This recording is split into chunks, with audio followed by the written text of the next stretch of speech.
സുന്ദരക്കുട്ടനായ കണ്ണന്റെ നിർമാല്യം തൊഴാൻ കണ്ണാന്ന് പറഞ്ഞ് അമ്പലം നിറയെ ആളുകൾ ആരെങ്കിലും ചോദിക്കാറുണ്ടോ എൻ്റെ കണ്ണന് വിശക്കുണ്ടോ എന്ന് ചോദിക്കാറുണ്ട്. വൃന്ദാവനത്തിലെ ഗോപികമാർ ചോദിക്കും.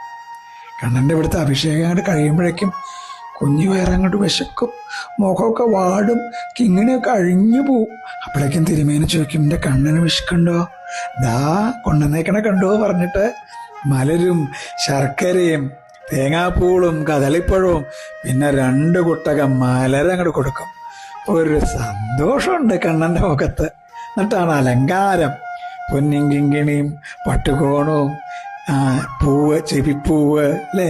ഒരു ഭംഗിയാണ് എൻ്റെ സുന്ദരക്കുട്ടനായ ഗുരുവായൂരപ്പനെ കാണാൻ.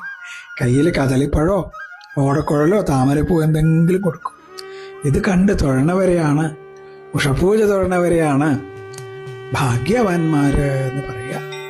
കൃഷ്ണ ഗുരുവായൂരപ്പ.